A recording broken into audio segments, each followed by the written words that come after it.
Hey guys, it's Stephanie from My Porch Prints, and today we're going to be crafting these Shabby Specimen slides. And you're going to need a few materials for making these, and I'm going to go ahead and just go over some of those right now. So first of all, we're going to need some, the slides, which are actually coin holders for like coin collectors. And I'll put a link to these down below in the video description. I'll put a bunch of links to everything down there. And then you're also going to need some of our printables from our Etsy shop. We have our printable faux stamps, and these come in different varieties, butterflies and dragonflies and all different kinds. And then you're also going to need some of our fussy cut flowers. And again, I've printed these at a smaller size. And I've got a video about how to print your PDF at a smaller size. It's a pretty easy process, but you might want these a little bit smaller just since we're working with some smaller slides here. And then I've also got some of our grunge number labels, which I've been cutting up.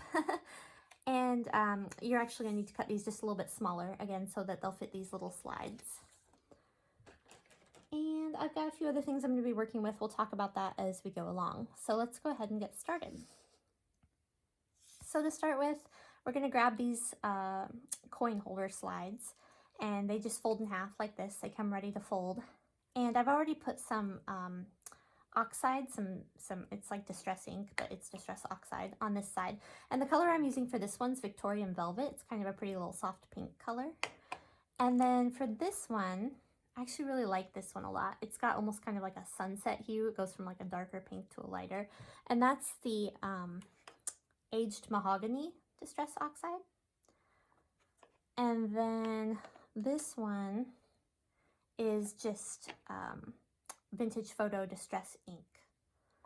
So that's kind of how they show up on the slides. So let's go ahead and get this one colored. And I'm just using a makeup sponge to apply mine, but you can use, they actually have applicators that you can purchase for these to apply the inks. But I found out the makeup sponge worked pretty good for me. And I'm just going to rub it along here to get rid of the white, give it more of a antique look. And one layer will make it kind of a light pink, like this. And then if you start adding more, it'll kind of darken around the edges and stuff. So you can decide how much, and I probably should have been a little more careful. I got some on my slide here, but you might want to be a little careful not to do that. Oh well, it is what it is. I'll leave that there. So then when you have it kind of the shade that you want, you can choose what you're going to put in your slide. Now in this one I put a little stamp, and I went ahead and did them on the back side too, and they don't match up perfectly, my flowers and my stamps, but I just kind of dyed around the edges to help it blend in. And so same thing on this one.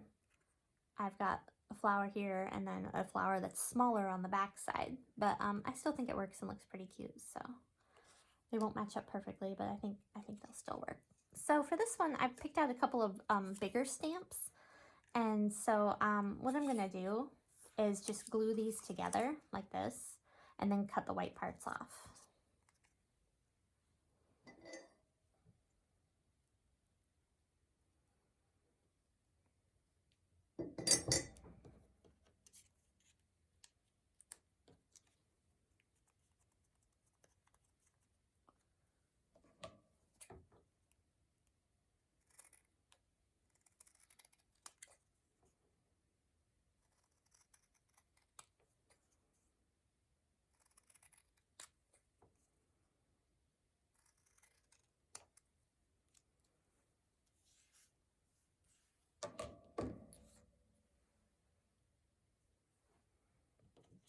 Okay, so now this one actually does match up on both sides. But if it didn't, if you had white showing, I would just take some ink and I would ink along the edge to cover up the white parts that are showing and make it just a little more antique looking.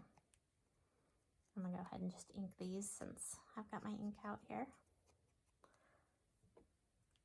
Okay.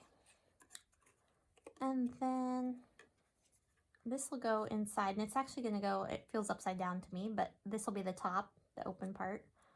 And then this will go in here like this. And you want to try to make it, you know, as centered as you can. which I'm failing at here. There we go. And then, before we do that, I have some coffee dyed notebook paper that I just cut up to use as the, where the eyelet will go for the, to make it into a tag or a dangle. And so I cut out a piece and I'm just folding it up. And then I'm going to just staple it onto the slide. Oops. And this part can get a little tricky because everything wants to slide around. But I basically just line it up in the center here the best that I can. Oh, and before I do this, I actually thought about dyeing these edges just a little bit, or inking the edges to give it more of an antique look. So I'm going to do that because on my last one I thought, oh, I should have inked those edges.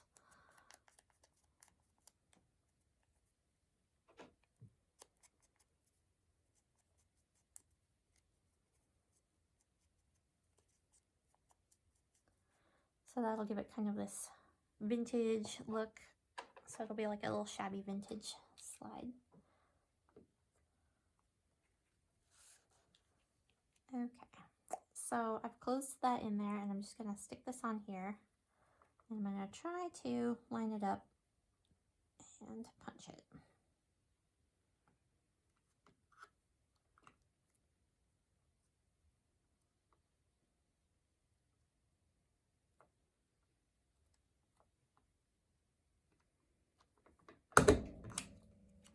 There we go.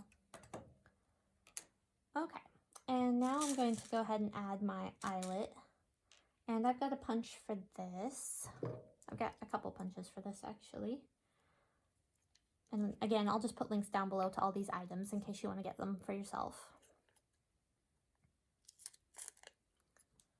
So I punch the hole and then I stick my eyelet inside of it.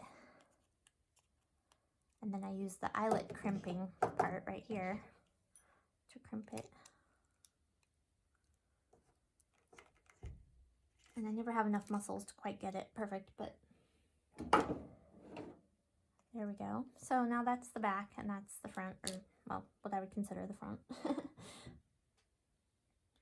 Okay, now we can add some decorations as desired. I've got some little flowers here that I think I'm gonna put on it. So this is the part where if you put a flower here, on the back it's gonna show up white. So again, I just wanna ink along the outside, and I think I'm gonna try to use some of this pink. See how I like this.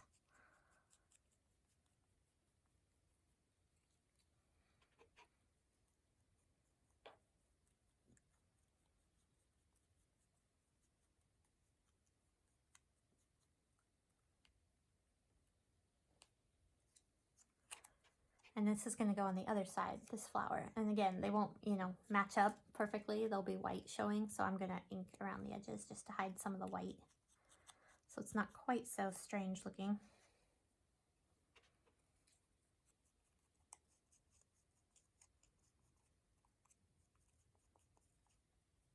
And I haven't worked with the pink oxides and inks before. I kind of like them. They're kind of cute. They have a nice shabby quality. Okay, and before I stick these flowers on, I think I'm going to go ahead and stick my my little grunge number labels on. So I've cut these out, again, from this big sheet of grunge number labels. I just picked some that I thought were cute, and I cut them kind of small. And I'm going to ink around the edges of those as well. And I think I'm going to use the vintage photo for those. And this one's kind of big, so the white might show. I'm going to go ahead and cover the back up too. Because we don't want white to show on the other side. It looks a little bit better if it's inked.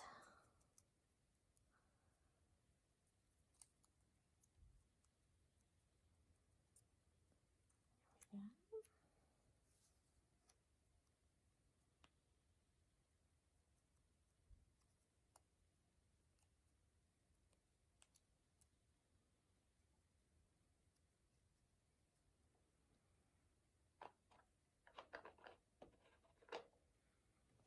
Okay, and I have a little tiny bit of cheesecloth that I cut from my big spool of cheesecloth here, and I'll put a link to that below too.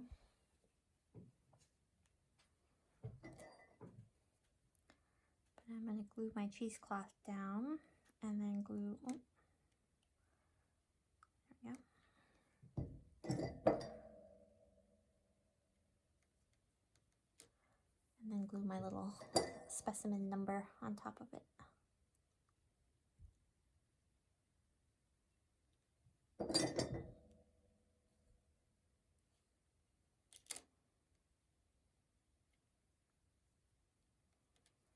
There, and now it's starting to look really cute and shabby. And I like this one for here.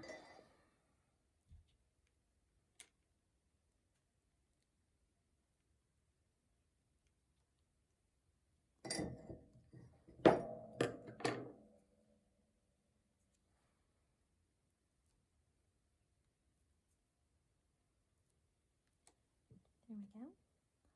I'll flip it over and I'll put this one on the back side, and I'll put my little figure on here and put a little cheesecloth on that one too, since I've got some sitting here.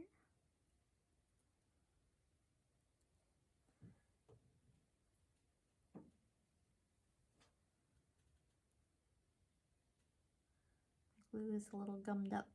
There we go.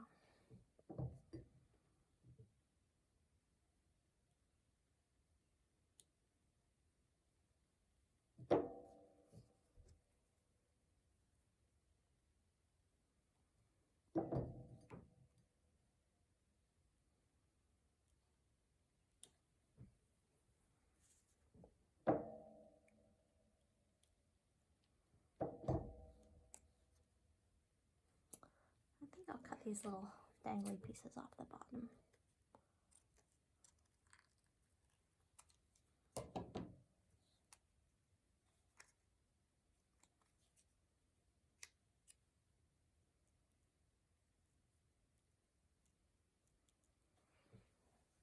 Okay.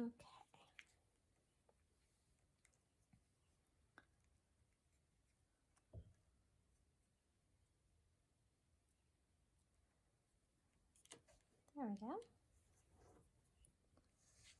And that's it. And then if you're wondering how to put these onto your journal, like if you want to use it as a junk journal charm, one way is if you have a journal like this one and it's got the signatures tied in, then you can just tie one of these down onto the, I don't know if you can see this on the camera here, onto one of the dangles here, like this. You can tie it into a little knot or bow or however you want to do it. And then that can be a cute little dangly charm for your journal. And then if you don't have that, if you've got a journal maybe like this with a hidden spine and you don't have anything to dangle from, one thing you could do is put this through the book and tie it around, like through one of the pages, kind of like a little bookmark.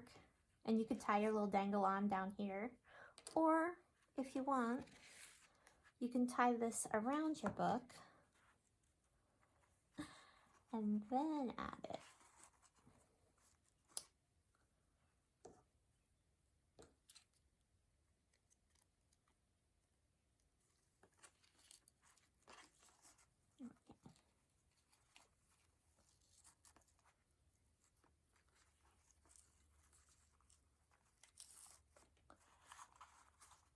There we go.